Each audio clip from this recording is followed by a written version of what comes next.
Yes, we were discussing about the treatment of proposed dividend. So I was telling you that in the financial statements now, after accounting standard 4 paragraph 14, the revision is that after the preparation of balance sheet in the general body meeting, because the dividend is proposed, so when you are preparing a balance sheet, that you can't treat the dividend proposed as a liability, and it is shown after the balance sheet in the additional information. So note to accounts में you show proposed dividend for equity shareholders and for preference shareholders. इसलिए अब आप last year के dividend proposed को उसमें profits में add करके last current year के प्रपोज डिविडेंड को प्रॉफिट में ऐड नहीं करेंगे, क्योंकि वो चार्ज नहीं किया गया है। तो हम क्या कर रहे हैं, जैसे यहाँ एक एग्जांपल दिया गया है कि propose dividend amounting to 10 lakh for the year ending 31 March has been declared as paid. तो यहाँ पर उसी समय प्रपोज हुआ है 31 मार्च 2016 को और 1 अप्रैल 2016 को पे हो गया है। तो हम इस प्रपोज डिविडेंड को ही करंट ईयर के प्रॉफिट में ऐड कर रहे हैं और इसी को एज पेड शो कर रहे हैं, as dividend paid. So this is a change कि अब हम, क्योंकि प्रपोज डिविडेंड को रिजर्व एंड सरप्लस में जहाँ डिस्पोजल ऑफ प्रॉफिट्स होते हैं वहाँ भी माइनस करके नहीं दिखाते, क्योंकि डिविडेंड के प्रपोज किए जाने का मतलब नहीं है कि वो अमाउंट पे कर दिया गया है उसी समय। तो this is a change, you have to see this adjustment in relation to the topic of financial statements done earlier. उसके बाद प्रोविजन अगेंस्ट करंट एसेट, अगर जैसे हमारे डेटर्स दे रखे हैं उसके साथ प्रोविज़न फॉर डाउटफुल डेट भी दे रखा है, तो हम जब नेट इंक्रीज़ और डिक्रीज़ इन वर्किंग कैपिटल निकालते हैं तो हो सकता है कि या तो दो तरीके हो सकते हैं कि ग्रॉस जो हमारी फिगर है डेटर्स की, हम उसे कंपेयर करें as the change in the current assets, और जो प्रोविज़न है उनके अंदर जो चेंज है उसे हम एज़ कंपेयर करें एज़ करंट लायबिलिटी, या हम डेटर्स में से प्रोविज़न फॉर डाउटफुल डेट्स को माइनस करके जो नेट फिगर है उन नेट फिगर्स को कंपेयर करें और उसमें नेट इंक्रीज़ और डिक्रीज़ निकाल कर उसकी एडजस्टमेंट करें। उसके बाद है schedule of non cash investing and financing activity. जैसे मैंने आपको बताया था कि अगर ऐसा होता है कि कंपनी ने शेयर्स इशू किए लेकिन उनके बदले कैश नहीं लिया, बट वो शेयर्स इशू किए for consideration other than cash, for the purchase of machinery, for the purchase of building और anything, and because we are preparing cash flow statement, so हमारा पर्पस है ये निकालना कि how much is the inflow और outflow of cash. तो जब हम शेयर्स इशू करेंगे तो कंपैरेटिव बैलेंस शीट में शेयर कैपिटल तो इंक्रीज़ हो जाएगी, लेकिन टू दैट एक्सटेंट वो रिज़ल्ट इनफ्लो ऑफ कैश में नहीं होगा, क्योंकि कैश नहीं आया, उसकी जगह आपने बिल्डिंग या मशीनरी खरीदी है। तो हम इसे कहते हैं significant non cash transaction. It is a significant investing and financing activity, यानी इशू ऑफ शेयर्स एक फाइनेंसिंग एक्टिविटी है, लेकिन इस इशू ऑफ शेयर में कैश नहीं आया। ऐसे ही परचेज़ ऑफ बिल्डिंग या परचेज़ ऑफ मशीनरी एक इन्वेस्टिंग एक्टिविटी है, लेकिन इसको ख़रीदने के लिए आपको कैश खर्च नहीं करना पड़ा, इसलिए इसमें आउटफ्लो ऑफ कैश नहीं हुआ, लेकिन बिल्डिंग भी आपके पास आई है और शेयर्स भी आपके इंक्रीज़ हुए हैं। तो ये दोनों सिग्निफिकेंट नॉन कैश ट्रांजैक्शंस हैं, non cash investing and financing activity है। तो इसको हम कैश फ्लो स्टेटमेंट में तो नहीं शो करेंगे, क्योंकि इशू ऑफ शेयर्स से इनफ्लो ऑफ कैश नहीं हुआ और परचेज़ ऑफ बिल्डिंग या मशीनरी से आउटफ्लो ऑफ कैश नहीं हुआ, लेकिन जब हम कैश फ्लो स्टेटमेंट बना लेंगे तो उसके नीचे हम एक शेड्यूल बनाएंगे और उसमें हम लिखेंगे significant non cash investing and financing activity, और उसमें हम लिखेंगे issue of shares for such and such amount for purchase of machinery, और purchase of machinery for such and such amount against issue of shares. So that will be a complete disclosure in the cash flow statement that during the year you have issued shares also, during the year you have purchased machinery also, but neither of the two has resulted in either inflow or outflow of cash, but the share capital has also increased and the machinery has also increased. So that will be schedule of non-cash investing and financing activity, which is to be shown below the cash flow statement. उसके बाद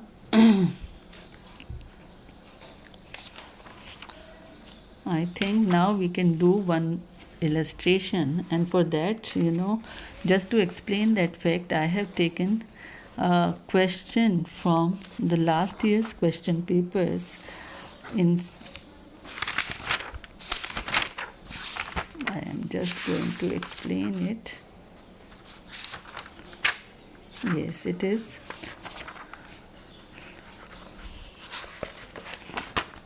The question papers given at the back. So I am doing this. I am taking this illustration or this question to explain that cash flow statement.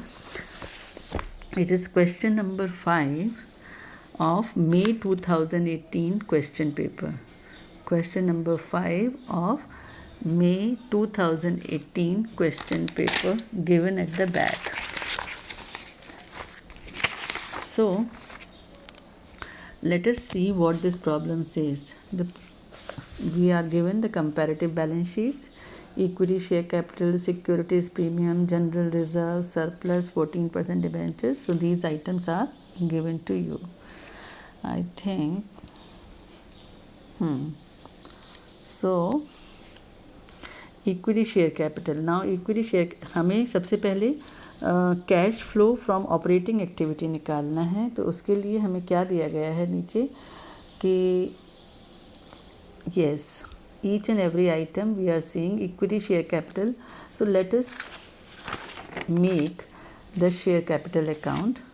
Share capital account में 25 lakh rupees. See, 25 lakh rupees is the opening balance and 40 lakh is the closing balance. और नीचे आपको दिया गया है कि during the year ending 31 March 2016 the company issued 1 lakh shares of ₹10 each at par against the following assets, machinery, goodwill और stock. 6 lakh की machinery, 1.5 lakh का गुडविल और 2.5 लाख का स्टॉक खरीदा गया है. तो हमने क्या एंट्री करनी है? Machinery account debit to share capital. तो by machinery, by goodwill, by stock, ये तीनों आइटम्स आ गए शेयर कैपिटल के अंदर. और हमने अब बैलेंस देखा कि जब इंक्रीज़ हुआ है 25 लाख से 40 लाख यानी 15 लाख की शेयर कैपिटल ऐड हुई है, जिसमें से हमने देखा 10 लाख के जो शेयर्स हैं they are issued against machinery, goodwill and stock. तो बाकी 5 लाख के जो शेयर्स हैं they are issued for cash. तो हमारी जो issue of share capital financing activity में आएगी वो होगी 5 लाख रुपए. तो वी कैन राइट कि proceeds from the share capital is 5 lakh, right.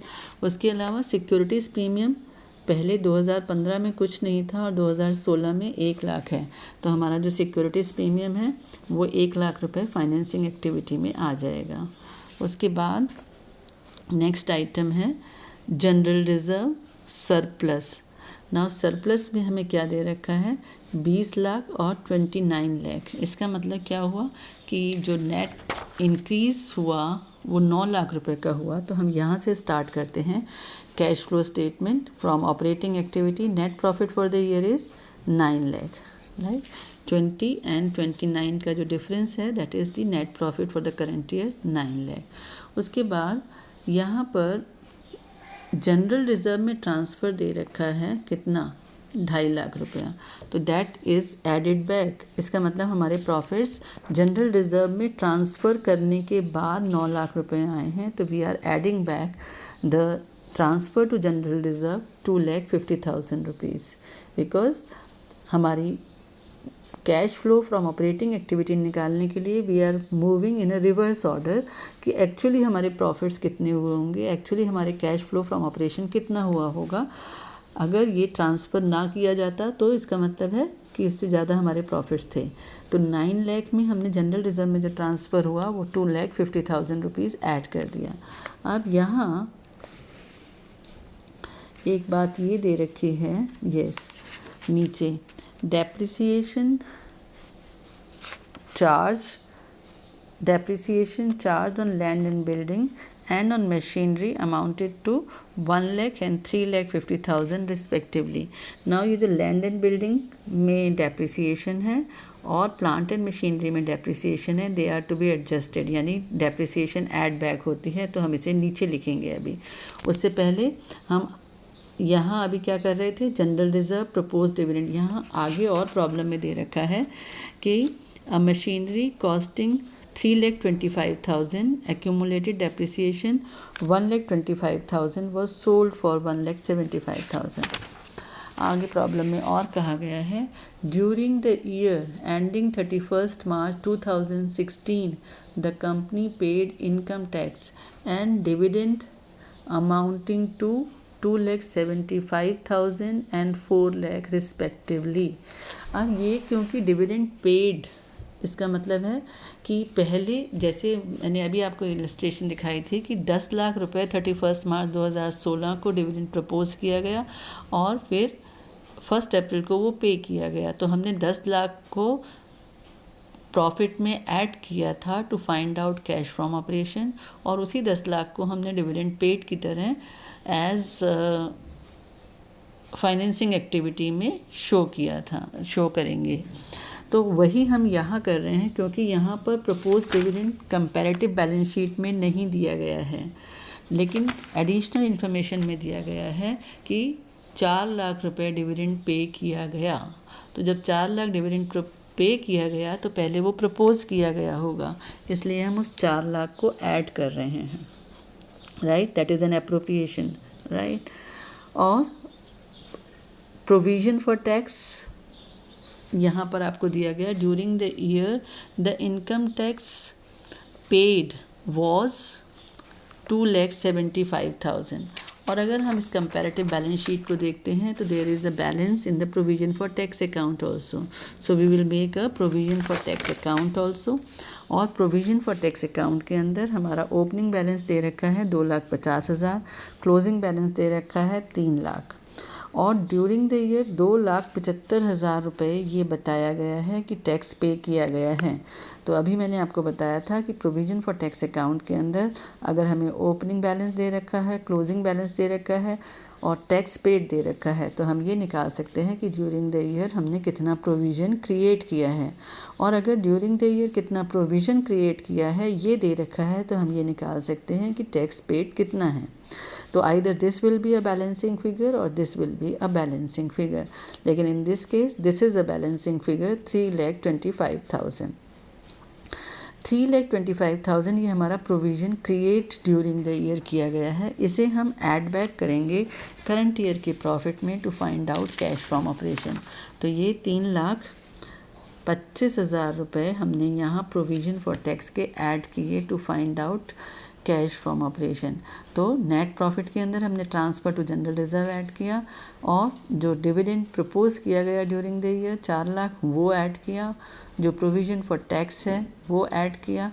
अब हमारा ये आ गया नेट प्रॉफिट बिफोर टैक्स, और इस नेट प्रॉफिट बिफोर टैक्स में अब हम वो सारे आइटम्स ऐड करेंगे या एडजस्ट करेंगे जो प्रॉफिट एंड लॉस अकाउंट में चार्ज किए गए हैं, which have reduced the profit but have not resulted in any outflow of cash, जिनकी वजह से बिजनेस में से कैश तो नहीं गया है लेकिन हमारे प्रॉफिट्स रिड्यूस हुए हैं, they are charge as an expense. जैसे डेप्रिसिएशन के चार्ज करने से हमारा प्रॉफिट्स तो कम हो रहा है, लेकिन depreciation is not given to anyone in the form of cash, so there is no outflow of cash. तो हम ये आइटम्स ऐड करेंगे, depreciation on land and building and depreciation on plant and machinery which was given। अब loss on cell ये हमें निकालना है, क्योंकि हमें यहाँ इंफॉर्मेशन दी गई थी कि मशीनरी कॉस्टिंग 3,25,000 जिसके ऊपर एक्यूमुलेटेड डेप्रिसिएशन 1,25,000 थी, दैट वॉज सोल्ड फॉर 1,75,000। तो हम इसे कैसे निकाल सकते हैं कि इसकी मशीनरी की कॉस्ट 3,25,000 थी, इसकी एक्यूमुलेटेड डेप्रिसिएशन ये थी, तो इसकी रिटन डाउन वैल्यू क्या हुई, 2 लाख हुई। 2 लाख की रिटन डाउन वैल्यू की मशीनरी को 1,75,000 में बेचा गया। एक बात तो ये कि जो 1,75,000 में इसे बेचा गया है, that will be shown as the investing activity. देखो, सेल ऑफ मशीनरी ये हमारी इन्वेस्टिंग एक्टिविटी में आएगा। 1,75,000 जो कि sale proceeds of the machinery है। और इसके ऊपर अब बेचने पर कितना लॉस हुआ वो हमने देखा कि 2 लाख उसकी रिटन डाउन वैल्यू थी और 1,75,000 में बेचा गया, तो 25,000 का ये लॉस है on the sale of machinery. This loss on sale of machinery will be added back here, क्योंकि जब आपने प्रॉफिट एंड लॉस अकाउंट बनाया होगा तो इस लॉस को डेबिट किया होगा।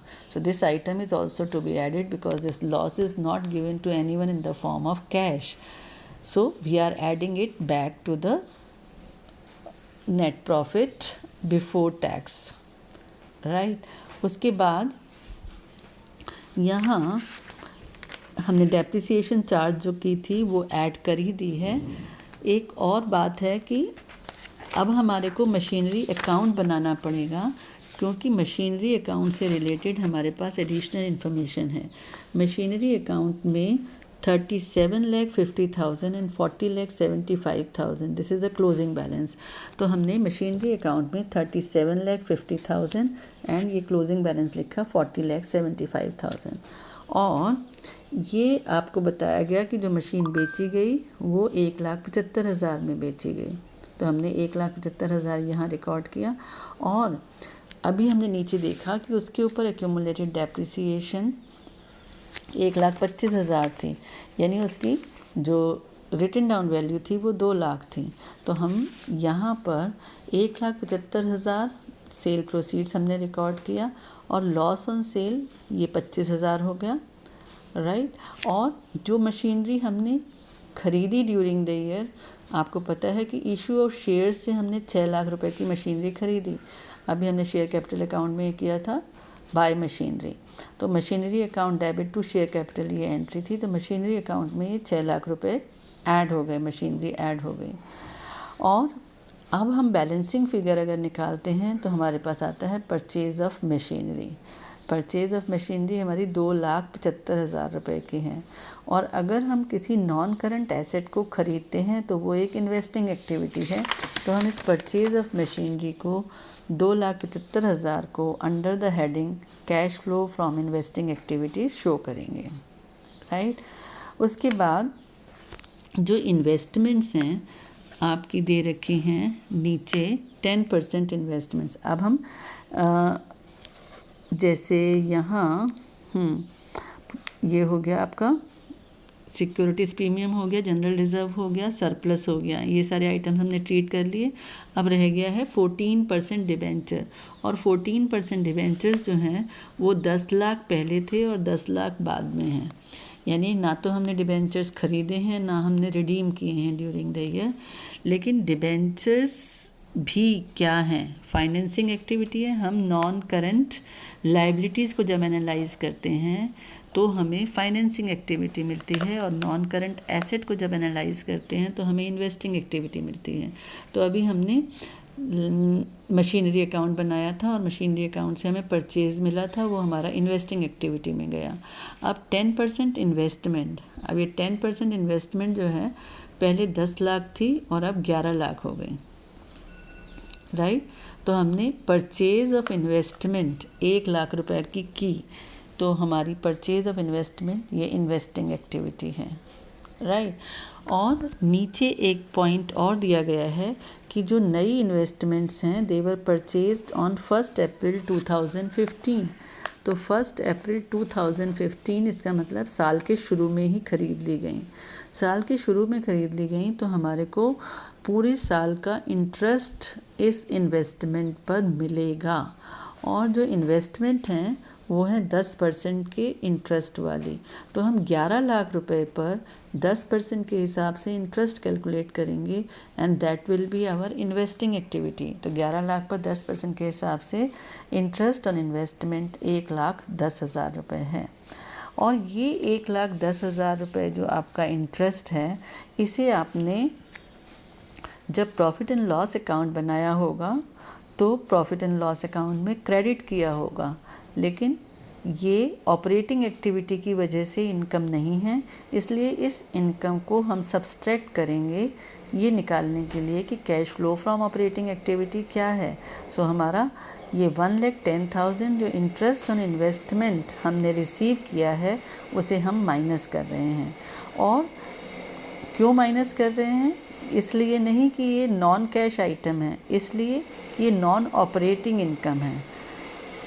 ये नॉन ऑपरेटिंग इनकम है। It is to be shown under a separate head under the head investing activity which is its right place.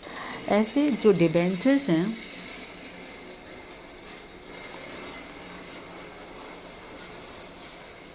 ऐसे जो डिबेंचर्स हैं वो 10 लाख रुपए के पहले थे और 10 लाख रुपए के बाद में हैं, लेकिन वो 14% डिबेंचर्स हैं और ये हमारी एक लायबिलिटी है। तो इसके ऊपर हमने डिबेंचर्स पर इंटरेस्ट पे किया होगा, और जब डिबेंचर्स पर इंटरेस्ट पे किया होगा तो उसे हमने प्रॉफिट एंड लॉस अकाउंट में डेबिट किया होगा, इंटरेस्ट ऑन डिबेंचर्स। और 10 लाख पर 14% के हिसाब से जो इंटरेस्ट हुआ वो हुआ 1,40,000। यानी हमने इस इंटरेस्ट को जब पे किया होगा उसे प्रॉफिट एंड लॉस अकाउंट में एज एक्सपेंस चार्ज किया होगा, इसलिए हम उसे फिर से ऐड बैक कर रहे हैं। क्यों ऐड बैक कर रहे हैं? कि ये नॉन ऑपरेटिंग एक्सपेंस है, इसको इसकी सही जगह पर दिखाया जाएगा और उसकी सही जगह होगी जहाँ फाइनेंसिंग एक्टिविटी है। जब डिबेंचर्स को हम इशू करते हैं या डिबेंचर्स को रिडीम करते हैं या डिबेंचर्स पर इंटरेस्ट पे करते हैं, ये सब कुछ फाइनेंसिंग एक्टिविटी में आता है। तो payment of interest on debentures will be shown under the heading financing activity. वो उसकी सही जगह है, इसलिए हम यहाँ इसे ऐड बैक कर रहे हैं, लॉस ऑन सेल को ऐड बैक कर रहे हैं। तो हम ऐसे ट्रांजैक्शंस को ऐड करते हैं जो या तो नॉन कैश होते हैं या जो नॉन ऑपरेटिंग होते हैं, उन सब के लिए हम एडजस्टमेंट करते हैं। तो नॉन ऑपरेटिंग आइटम्स को चाहे वो इनकम हो तो हम उसे यहाँ पर हमने क्या किया, ये एक्सपेंस है तो हमने ऐड बैक किया, और अगर इनकम है तो हमने उसे माइनस किया, because both of these items are non operating in nature and we want to find out operating cash flow from operating activity. So I hope you have understood the treatment of interest on debentures and interest on investment. Interest on investment हमें मिल रहा है हमारी investment पर, इसलिए वो investing activity है और हम उसे यहाँ माइनस कर रहे हैं। और इंटरेस्ट ऑन डिबेंचर्स हम पे कर रहे हैं और वो हमारी फाइनेंसिंग एक्टिविटी है, इसलिए हम उसे ऐड बैक कर रहे हैं इन the current years profit for finding out cash flow from operating activity. उसके बाद adjustment of working capital changes. अब हमने यहाँ पर गुडविल का जो अकाउंट था वो और बनाना है, और गुडविल के अकाउंट में 1,50,000 बैलेंस है और 2,50,000 क्लोजिंग बैलेंस है। तो गुडविल का अकाउंट 150 एंड 250, और हमने ड्यूरिंग द ईयर 1,50,000 की गुडविल खरीदी है बाय इशू ऑफ शेयर्स। तो इसका मतलब गुडविल का क्लोजिंग बैलेंस 3 लाख होना चाहिए था, लेकिन क्लोजिंग बैलेंस 2,50,000 है। इसका मतलब 50,000 की गुडविल हमने during the year right of की है। और अगर गुडविल को हम राइट ऑफ करते हैं तो हमारी एंट्री होती है profit and loss account debit to goodwill. लेकिन जब हम गुडविल को राइट ऑफ करते हैं that does not result in any outflow of cash, इसलिए गुडविल रिटर्न ऑफ जो है 50,000 उसको भी हमने यहाँ ऐड बैक करना है, राइट। और ये हमारा एडजस्टमेंट्स हो गई सारी। उसके बाद अब हमने शेयर कैपिटल को भी देख लिया, सिक्योरिटीज़ प्रीमियम को भी देख लिया, जनरल रिजर्व को भी डील कर लिया, सरप्लस को भी डील कर लिया, डिबेंचर्स को भी डील कर लिया, और प्रोविज़न फॉर टैक्स को भी डील कर दिया। अब यहाँ रह गया है केवल ये सन्ड्री क्रेडिटर्स। ऐसे ही एसेट साइड में we have treated the goodwill also. अभी लैंड एंड बिल्डिंग रह गया। लैंड एंड बिल्डिंग में 20 लाख और 19 लाख दे रखा है बैलेंस, और नीचे वैसे भी दे रखा था कि 1 लाख रुपए डेप्रिसिएशन लैंड एंड बिल्डिंग पर है, तो हमें इसमें अलग से कुछ करने की ज़रूरत नहीं है। हमें पता है कि 1 लाख रुपए डेप्रिसिएशन है लैंड एंड बिल्डिंग की, और उसे हम यहाँ ट्रीट कर चुके हैं। उसके बाद मशीनरी का अकाउंट हमने बनाकर देख लिया। इन्वेस्टमेंट्स को हमने ट्रीट कर लिया कि इन्वेस्टमेंट्स खरीदी गई हैं, और वो हमने इन्वेस्टिंग एक्टिविटी में शो कर दिया।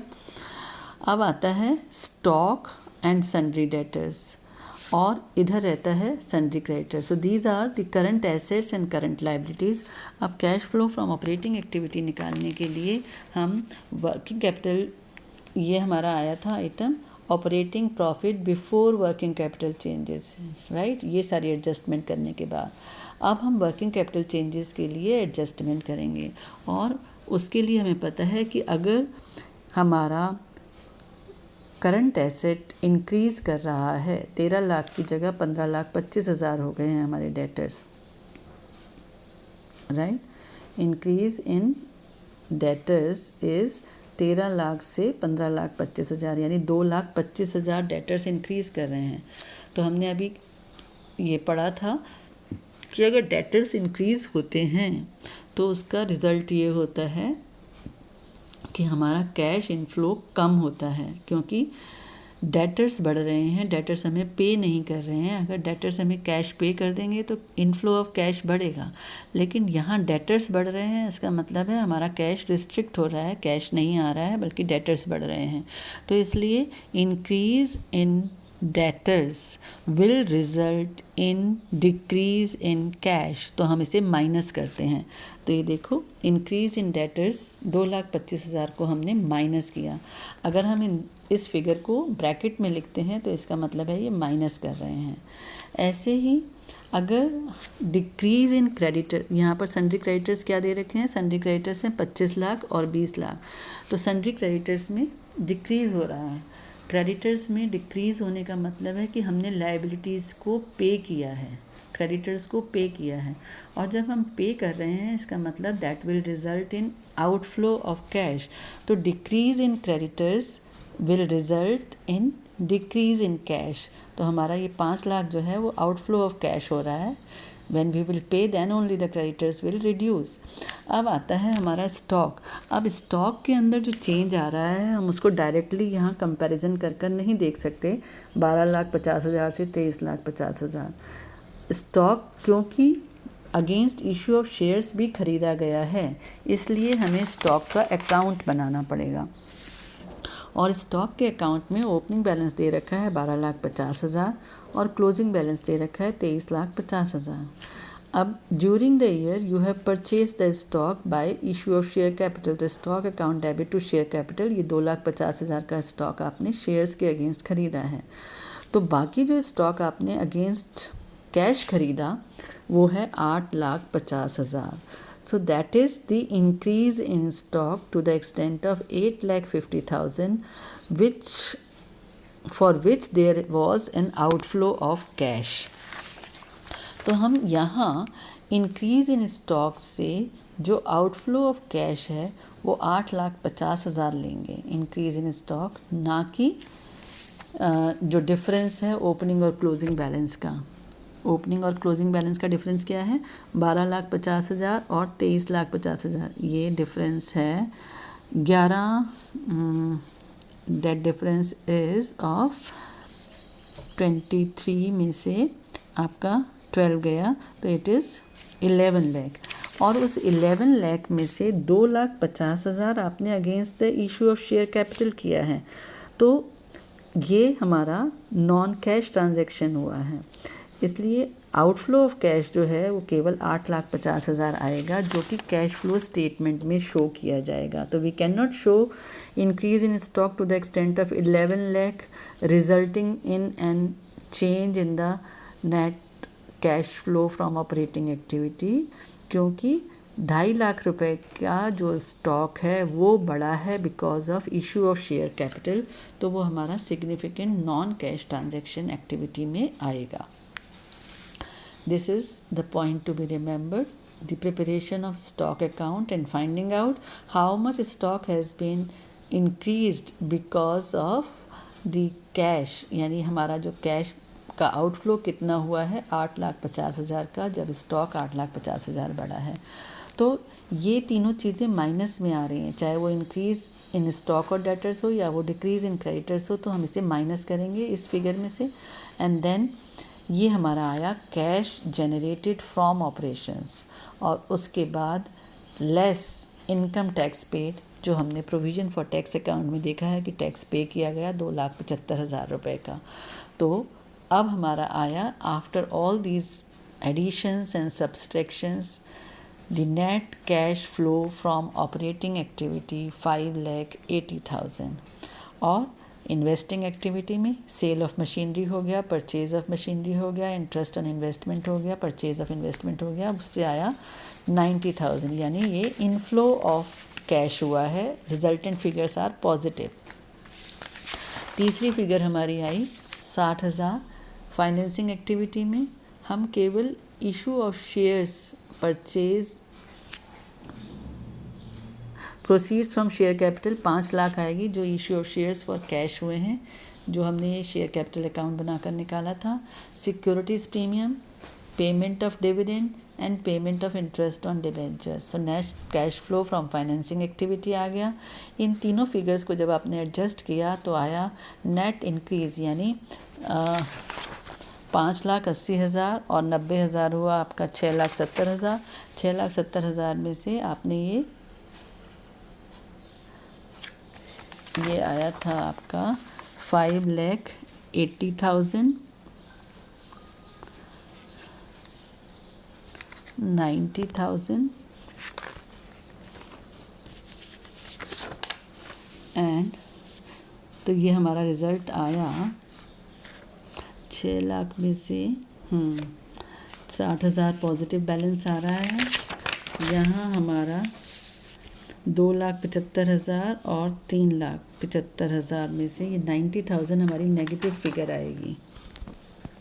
तो 580 और 60, 640 और 90,000 हमारी ये नेगेटिव फिगर है। नेगेटिव फिगर है क्यों? 2,75,000 और 1 लाख ये नेगेटिव है, 3,75,000 हुआ, और इसमें से हमने घटाना क्या है 2,85,000, 175 प्लस 110, राइट। तो ये हमारी नेगेटिव फिगर आ रही है। There is a net outflow of cash,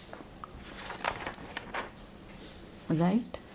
और 580 माइनस 90 और plus 60, the resultant is net increase of cash and cash equivalent A plus B plus C 5,50,000।